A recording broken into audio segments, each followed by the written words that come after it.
Stop. Hey guys, welcome back to another episode. Today I have here Meg. Hello. Meg is the owner and co-founder of Capital Performance. Performance Capital. Performance Maddie. Capital, I should say. And is a business aimed at helping individuals and teams maximize their potential, enhance their skills, and achieve a specific goal in their business and or their professional careers.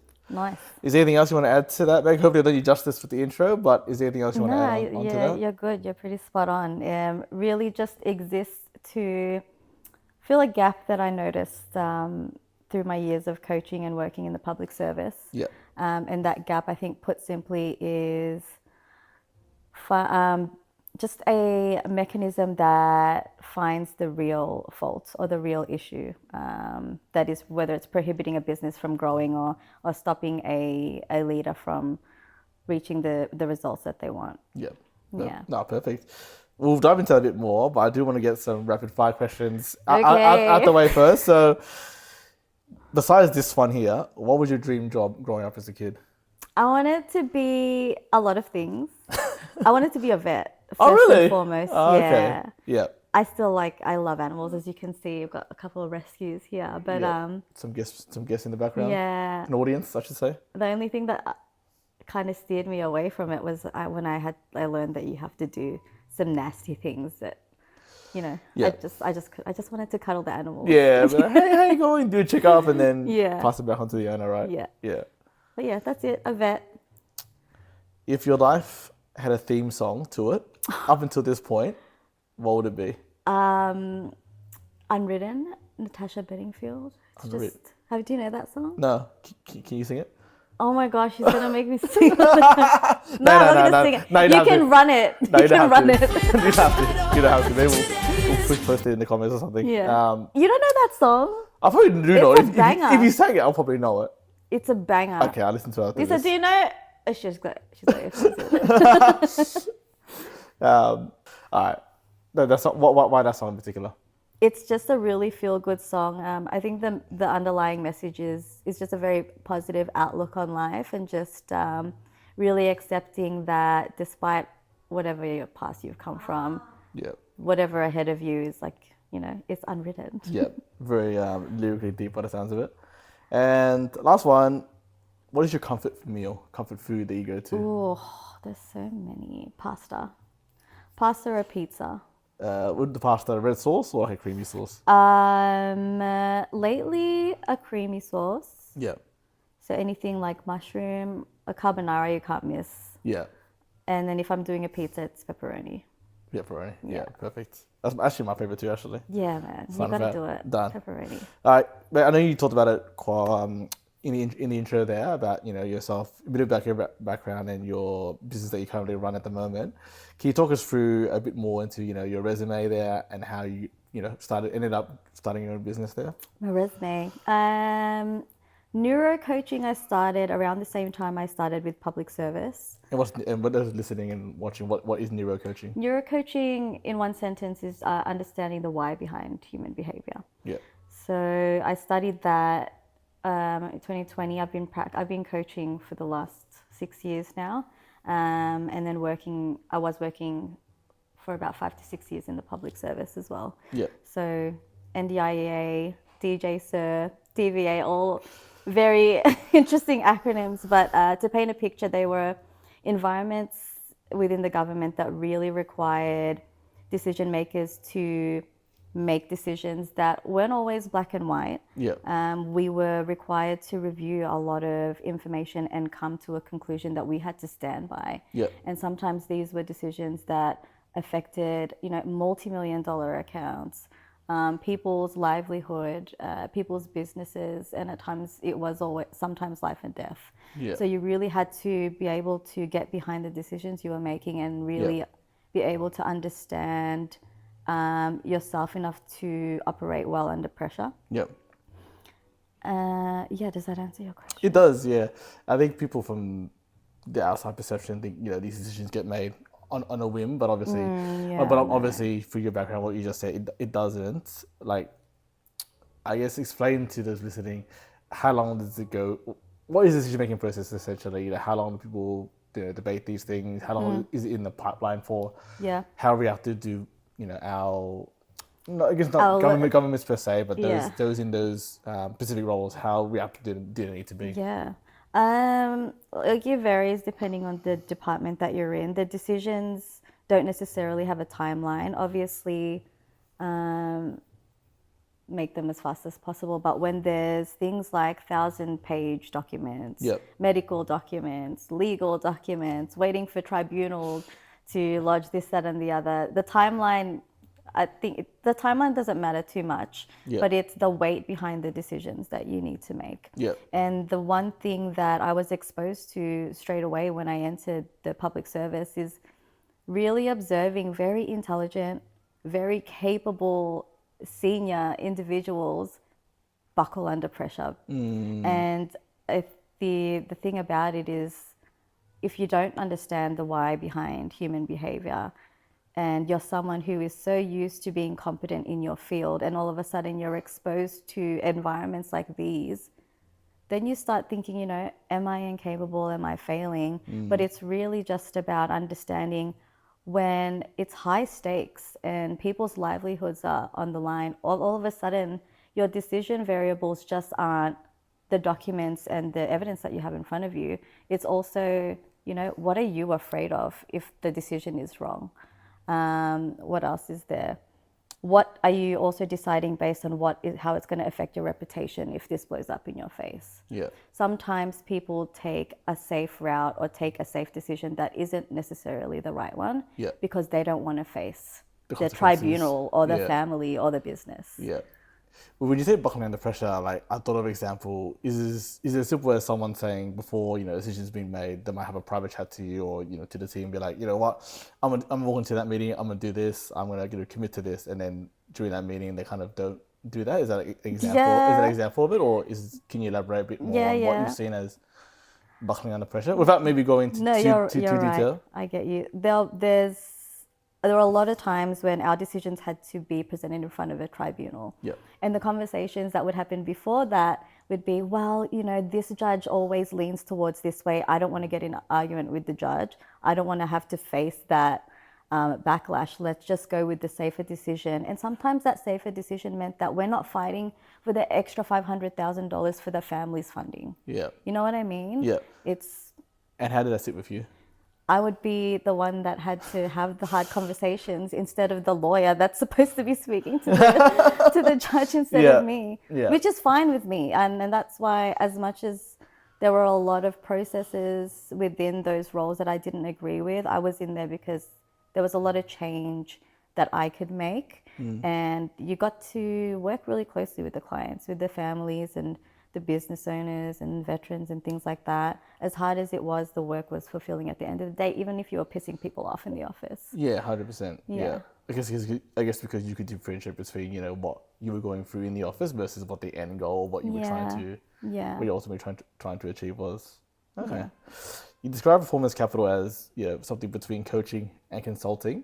Can you unpack that for us and what the business means to you and how you transitioned from where you were working into where you are now? Yeah, I think I'll start with the business means to me, it is like a mechanism that doesn't exist that I really believe needs to exist and has needed to exist.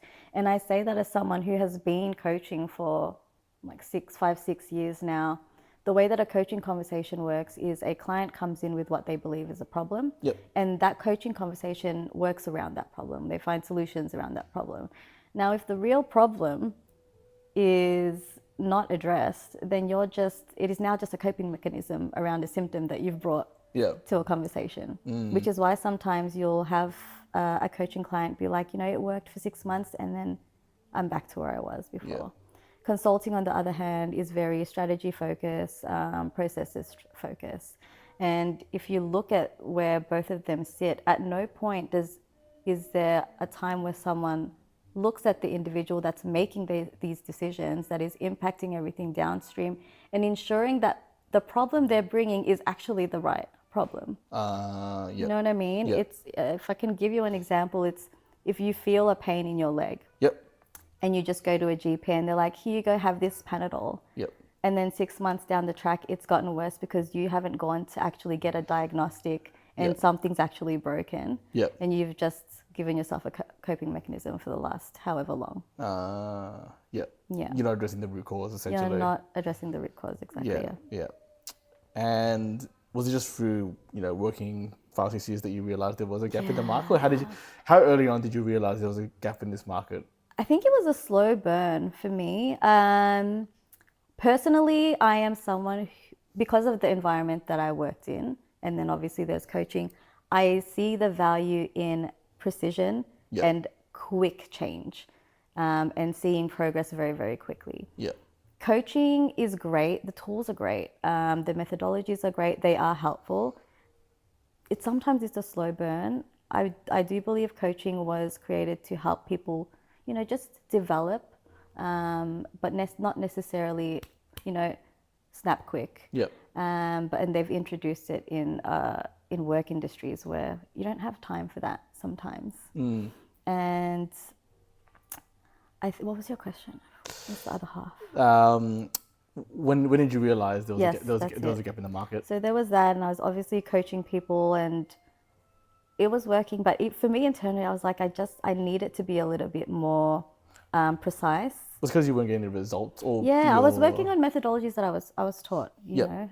That's what I was taught as a practitioner, and Yep. then obviously being exposed to the government work and seeing all these decision makers under pressure, and then observing that there was no support to help them Yeah. when things were getting really sticky.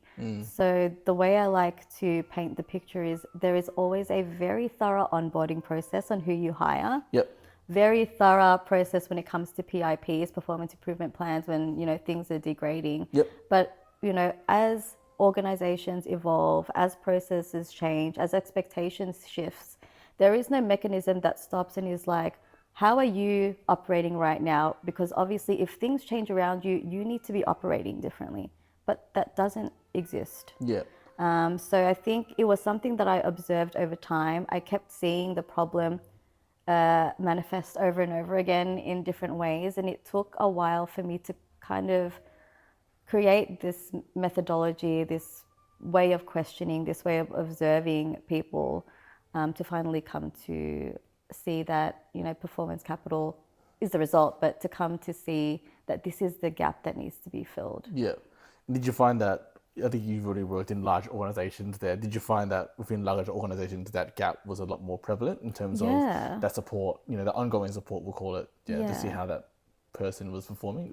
Is that what you found? Definitely. I think in any organization, business, company, you treat the people like a business, but they're humans, and you can't run people on systems and processes. You need to run them and treat them and nurture them like human beings. And I think that is the biggest gap when it comes to personal, professional, and leadership development these days. Yeah.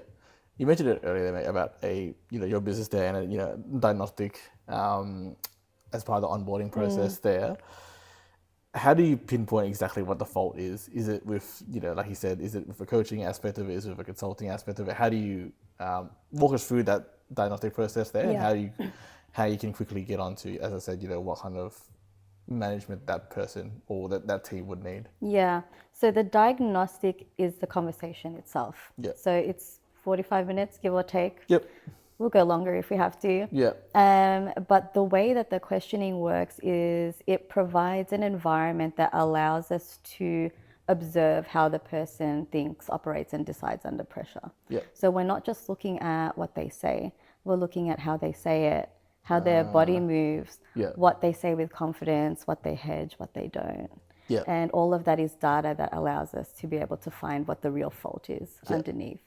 As opposed to doing a personality test or a 360 review.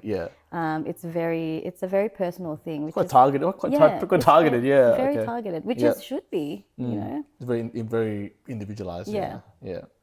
What can you tell me my body language at the moment? Just looking at me now while we do this podcast. You're fine. You're chill. All right.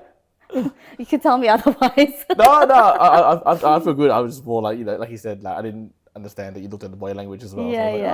I'm not looking at you. I'm worried about my answers right now. And how aware, I guess, of the clients that you help with, how aware are they that they have a existing issue? Or is it more kind of sometimes they need to get pushed in towards your direction to get that help in performance? Or is it more they're quite driven individuals by the sounds of it, and they kind of go, hey, I need help, balancing my work. I need help, taking myself and my team to that next level, and they kind of approach you. How does it work within your business there?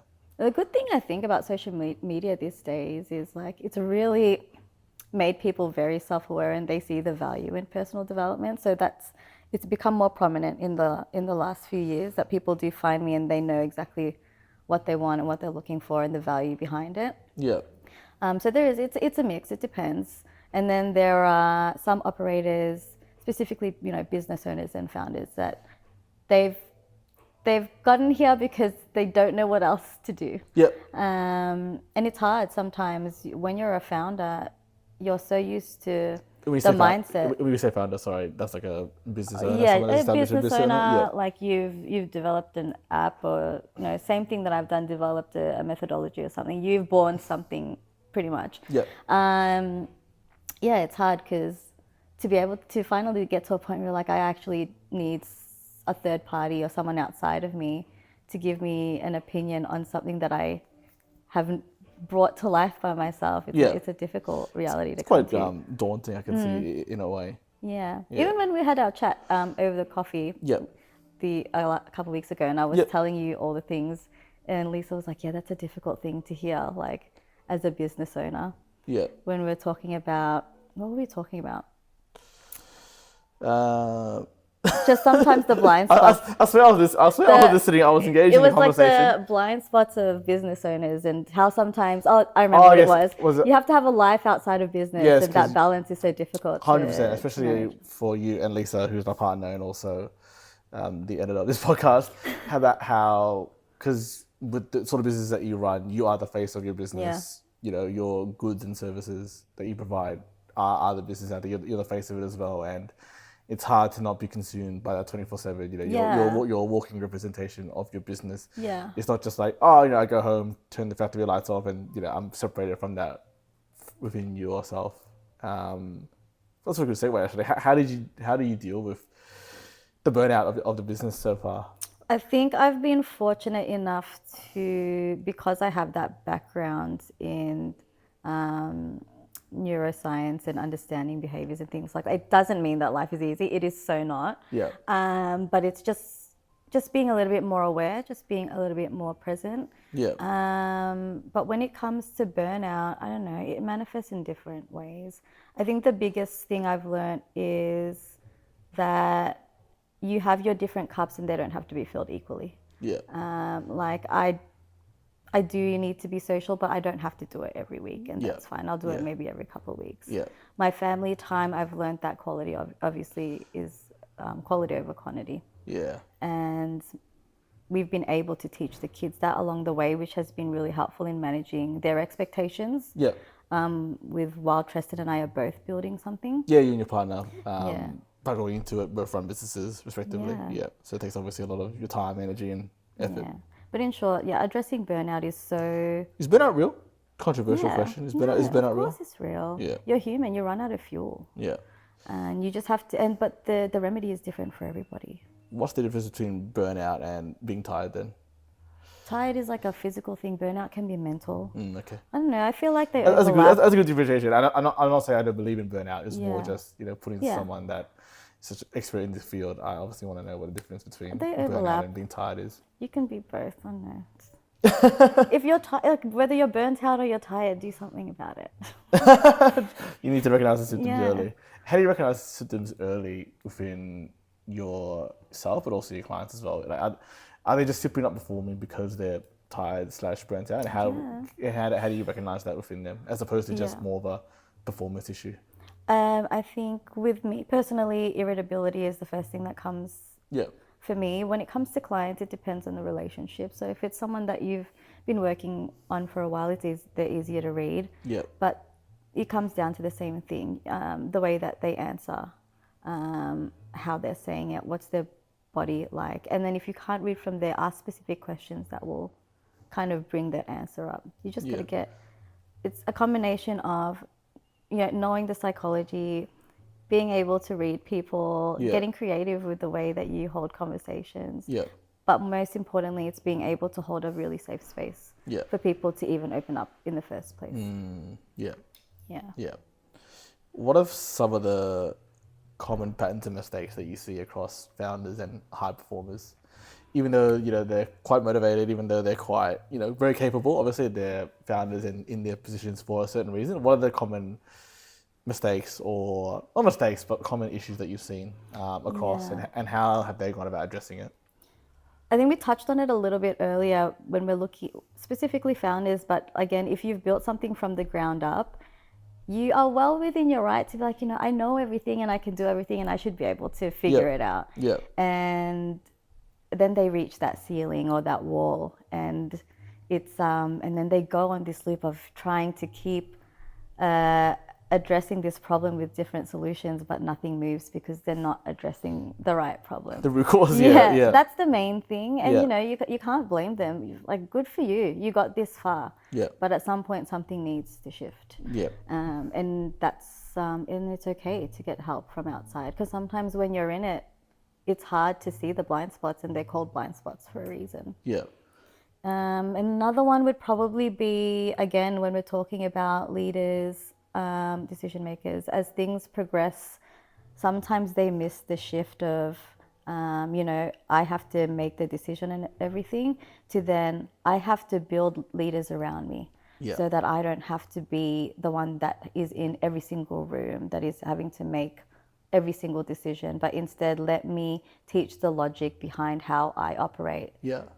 so that, we can grow together. Yeah. And that's one of the things that leads to burnout. I can imagine that'd be quite hard I don't have a business myself, but I can imagine that'd be one of the hardest things. Like you said, you built this thing up, it's your baby, it's a child, it's a teenager now. Exactly. It's like telling a parent, like, let your child go a little bit. No one wants to do it. It's scary. Yeah, it's like, oh, it's almost like hands on the steering wheel kind of thing, that kind of feeling. Yeah. Yeah. Any other issues that you've seen? Or no, I don't call it issues. I think it probably sounds quite mean, but are there any Patterns? deficiencies? Yeah, patterns. Deficiencies. Oh, maybe it's just as bad, but are there any patterns that you've seen? Other patterns is like protecting your reputation, being unaware that you're making decisions to protect your reputation. This probably goes back to when you were working in those different departments. Yeah. Making decisions out of moving away from fear rather than towards success. That's a big one.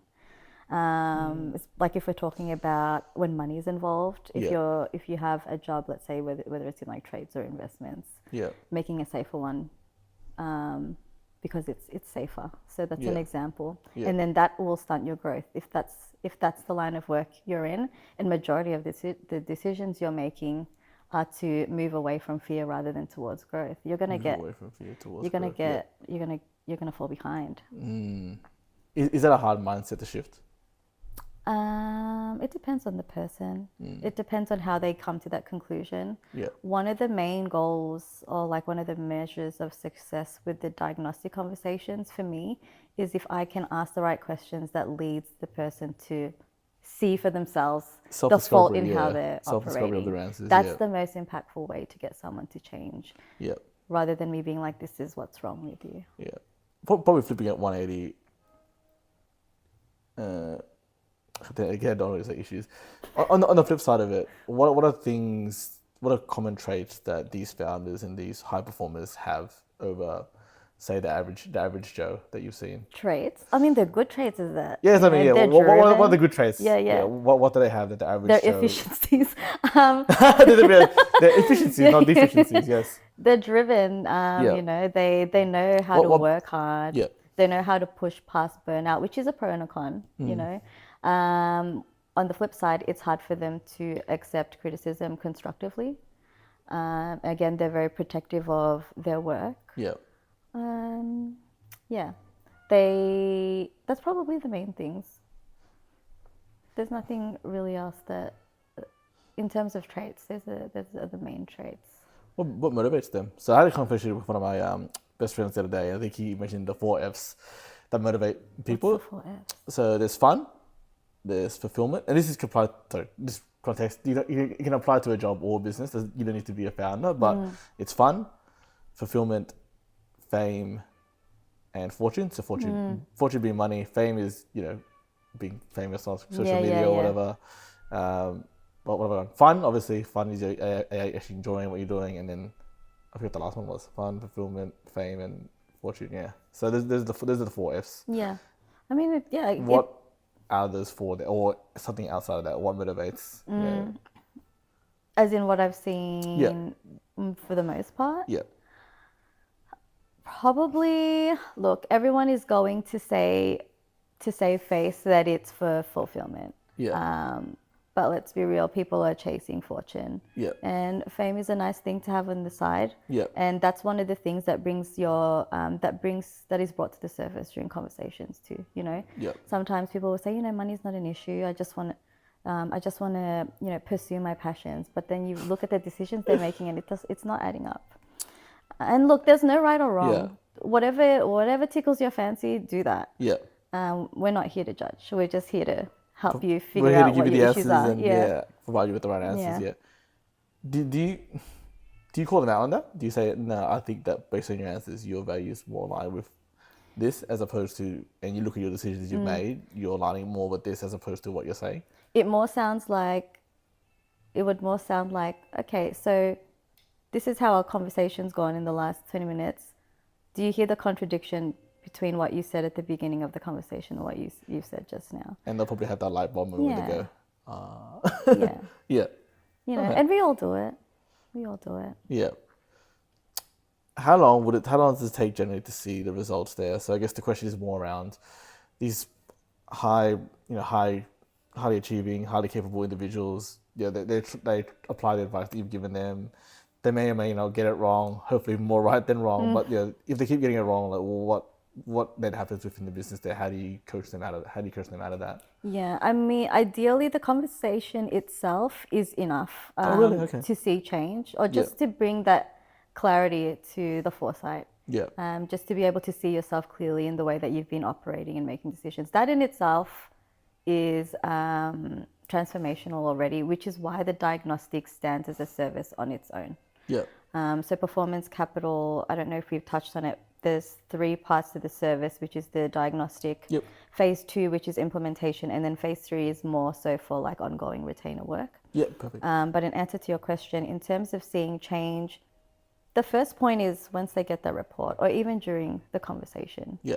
And then once that conversation is over, should they wish to go into phase 2, implementation takes about 4 to 6 weeks. Okay. And then the way that we're measuring success there is we're quite clear on what you look like at week 1. Yep. Because we've diagnosed your issue during the conversation and we've built a correction pathway for you, you should be able to see over the next following weeks how you're operating differently. Yep. So it can look like a CEO that was able to go on a 2-week vacation and didn't have to check their email, and they came back and their managers had made all the decisions without That them. sounds so simple, but for But there's a lot of someone work. like that was probably mind blowing, world changing for them, really. Yeah, and that's Yeah. a lot of work that goes behind it, right? It's, for example, maybe the thing that was the issue there is that they didn't trust the people that they hired. Yeah. So why do you not trust the people that you hired them? So there's an issue with you there that we Yeah. need to address, and we put practices in place that help them kind of, 1, acknowledge when a trigger happens, and 2, behave differently when the trigger happens. Yeah. Yeah. I don't know if you get too into their personal life there, but do you see their deficiencies into their personal life as well, or vice versa? Like they have deficiencies within the business that they bring out into their personal life, or like I said, they might have an issue or something that they're dealing with in the personal and they kind of bring it into the business? Yeah. Sometimes it's personal life. Sometimes it's even professional life. Sometimes they had a CEO or a partner that, did them dirty. And Yeah. that has heavily impacted the way that they operate subconsciously. Yeah. We do dig into it if it's necessary. We Yeah. don't need to stay there. It's Yeah, of enough course, to of be course. like, well, this is why. Like, this is where you formed this belief that this is how you operate. This is where you formed this understanding that this needs to be done in order for you to be respected. Yeah. Just touch on it really quickly, acknowledge it, and then we move on. And sometimes that's enough for them to be like, oh, okay, Yeah. I realize now that maybe I was overcompensating for Yeah. something else. You mentioned there the story that CEO that was able to go on also 2 weeks of leave there, Yeah, not check his yeah. phone there. Do you have any other success stories that, without obviously mentioning any names or businesses there, any other success stories that kind of stand out to you? Go, that was a really cool moment. Um, what's another one? I think there was one client that worked for like a large, say, health organization. Yep. And obviously, with these organizations, they have different departments. Ah, okay. And she had her own department, had her own team. Yep. CEO sent her over, and she was kind of, she was like, "Oh, I'm not quite sure why I'm here." Sent it overseas, you mean? Or To me, oh, sorry, to you. she Yeah, was sorry. like, "I'm Yes. not quite sure why I'm here," and she's like, "My team runs like clockwork." Yep. But the issue behind hers is that while her team was running like clockwork, she was making decisions and changes that were impacting other departments. And the issue there was her lack of interest or knowledge on how their decisions were impacting other departments. And it turns out that at some point, and I used it as an example earlier, she had a partner. She was running a business, she had a partner did her dirty, so she learned to only rely on herself and no one else. Yep. So, and then she's entered this organization that is now demanding a different version of her, but all she's been doing is protecting herself subconsciously. But again, Yep. once you bring that to the forefront and they see it, it's like, okay, I see this is not going to work. The way that I've been operating is not going to work anymore, and I need to change how Yeah. I'm operating. Yeah. And did you check in on her a few months after, or how did It how did depends that on relationship go? it depends on what the relationship is. So with Yeah. that one, we had the diagnostic conversation, and then we were supposed to run the 6 weeks for phase 2, but we didn't need that much Oh time. wow. Okay. So Yeah, that honestly you was don't enough need to it. make her realize, okay, Yeah, some there's people areas are of really good improvement. with change. Yeah. Yeah. Yeah. Well, yeah, probably on that. How resistant are people, or how receptive are people to change? Depends who it is. What's been your anecdotal evidence been like? Controversially, women are a lot better with change. Yep. No, I can see that. I Yeah. can agree with that. Women are a Okay. lot better. Yeah. Some men are really, really good. I've just noticed some men, and maybe because they're receiving information from a woman, Yeah. which is why I'd love to be able to train some men to do what I do Yeah. eventually, Oh, awesome. because it is what it is. Yeah. 100%. Yeah, that's the main one that sticks out. But it really varies. And Yeah. sometimes it varies on what mood they're in that day Yeah. and how much pressure they're under. When you mentioned that women are better at adopting change, listen to a podcast with Kevin O'Leary. If you don't know, he's a investor. He's on Shark Tank. He's a gentleman with, Yeah, yeah.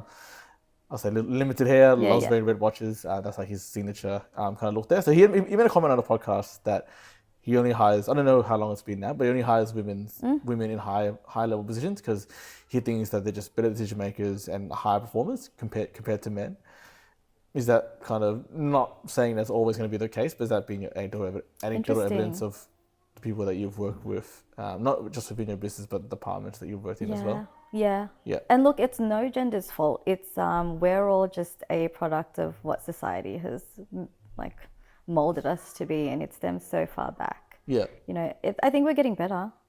But yeah, it's Why do you think that is? Diving into, I guess, the human psychology, but why do you think women are better decision makers? they're just more emotionally in tuned, Yeah. and it's at no fault of men. Sometimes you guys weren't raised to be in tune with that stuff. Yeah. And it's a conversation I still have with like my husband and my friends. Yeah. A lot of men were raised to not even tap into that part of yourself. Yeah. So then when you become an adult and you're working in workplaces that are emotionally triggering, like Yeah. what are you going to do?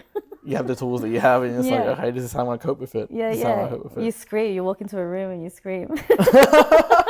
I guess you've probably seen those conversations. I have, yeah. Yeah, yeah. Yeah. Okay, no, that's interesting. So, note to hire only women if I ever start a. No, I'm just I'm joking, train your people I'm joking. right. Yeah. I say that every tongue in cheek. How have you found it when you've worked with individuals that have had either coaching or consulting in the past? Do you kind of almost not disregard that, but do you kind of go, okay, this is what was implemented to yourself. This is what, from what your feedback is, hasn't worked, and then how do you try and apply like your systems and your methodology on top of that? No, it's not a waste. Absolutely not. Yeah. Like I said, coaching tools, frameworks, all super helpful. Yeah. Same with consulting. They were just applying solutions to the wrong problem. So if they've come to me and they've done all of that work, we get to the faults, we find the right problem, and then they can apply those solutions to the right problem. So it's never a waste. Yeah. And we never like to disregard any type of previous work that someone's done. It's always valuable, and at the very least, it's data. Yeah. Like if you're trying to solve the same problem with different solutions and it's not working, that's data. You're solving the wrong problem. Yeah. Okay. Yeah. Yeah. Okay. You've seen thousands of coaching sessions and consulting sessions.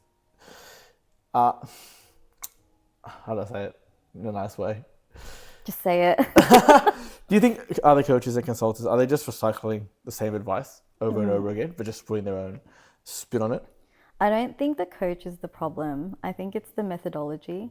Yeah. Like I said, What's an example of and that? this is why I got frustrated with coaching for so many years. It's you deal with the problem that the client brings to you. Yeah. And again, if they are not finding the real problem, you're just addressing the symptom. Yeah. Or what they believe is the problem. Yeah. So I wouldn't say they're recycling advice. They're doing a good job. They're also being put into positions like workplaces where that service was not made for workplaces. It was really made for personal development. Okay. You know what I mean? I mean, like, is it, to your point, is it not targeted enough towards the individual? Is that what? Yeah, and it's not a regulated like work. It's not regulated work. There's not one set or like proven methodology that every single coach abides by. But it doesn't dismiss that the work that is done, the work is really valuable. It does fill a huge gap that the school system does not provide from a very young age. Yeah. Yeah. Okay. Interesting. I think you touched on it before, and the question that's had come into my mind was around, founders and not being so fixated on fixing everything themselves and having all the responsibilities. My question was going to be, is it more ego or is it more ignorance? But I think from what you've said, it's probably more the latter. It's probably more ignorance as opposed to an ego-driven thing. Yeah. And like if you think about the labels, those are labels that they wouldn't have given that to themselves. That's labels people are giving them from the outside. Yeah. So if you look at someone who's like, this guy's pretty egotistical, like we said, so he should be. And maybe that's not the right word, but so like they have earned the right to believe in themselves. It's like that fine line between confidence and maybe being and look, overconfident. And the one thing that neurocoaching has taught, like by learning the why behind behavior, it really allows you to address things like that objectively rather than judging people for the way that they're operating. Yeah. You see the why behind the behavior. So it takes away the emotion or the subjectiveness of it all. Yeah. So in answer to your question, neither. No, it can be both. It can be both or can be one or the other. Yeah. But I don't believe there is anyone out there that is choosing to be egotistical or ignorant. I hope not. Yeah. I mean, like they're in positions like these individuals for a reason, right? Yeah. Like they don't get there by chance generally. Yeah. And we're all ignorant about something at one point or the other. Yeah, for sure. Yeah, for sure.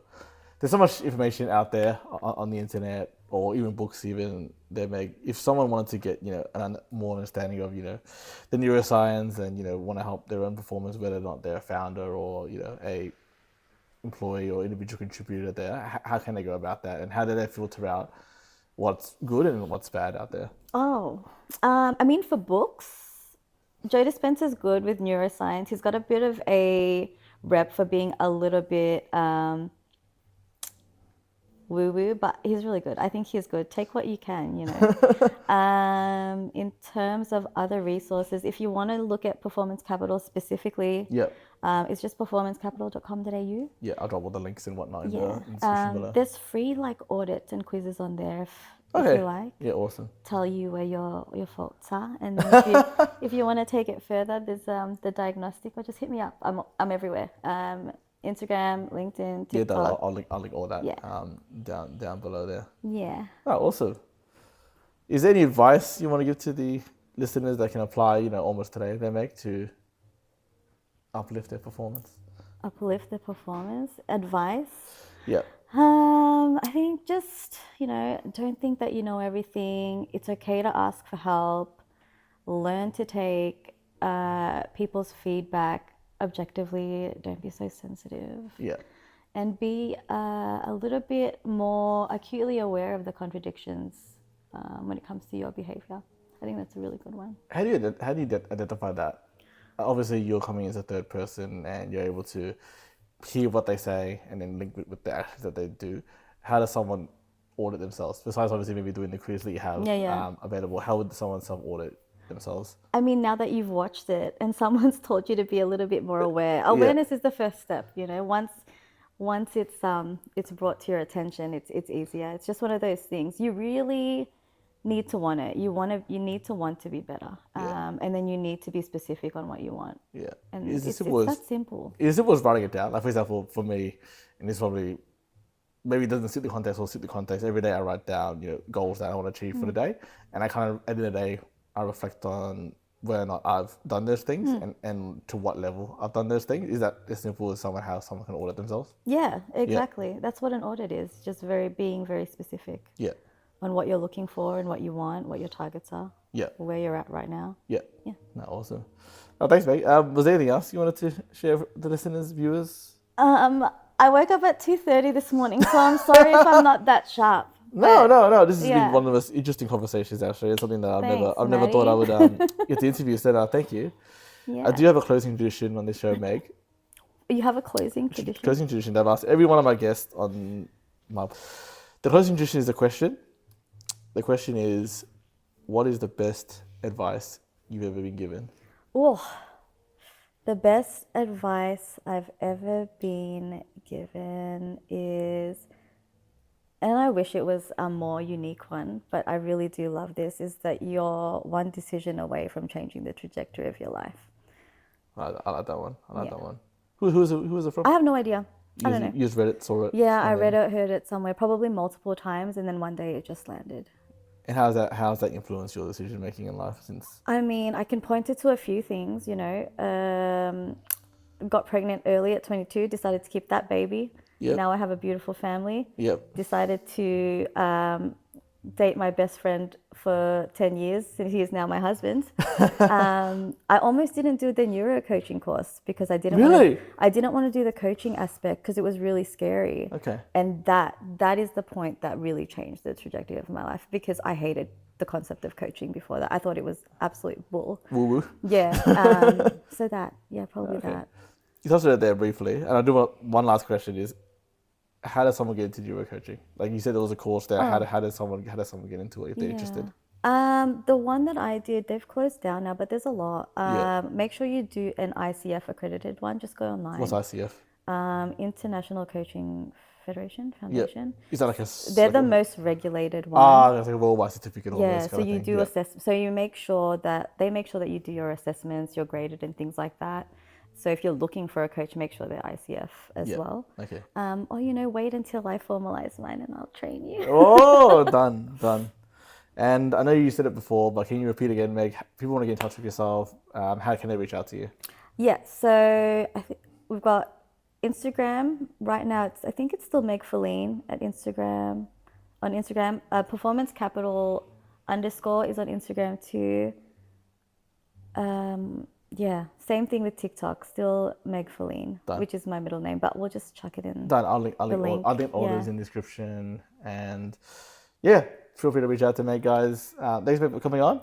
Thanks guys for listening. Don't forget to like, comment, share, subscribe, give us high ratings, and I'll see you in the next episode. Sick.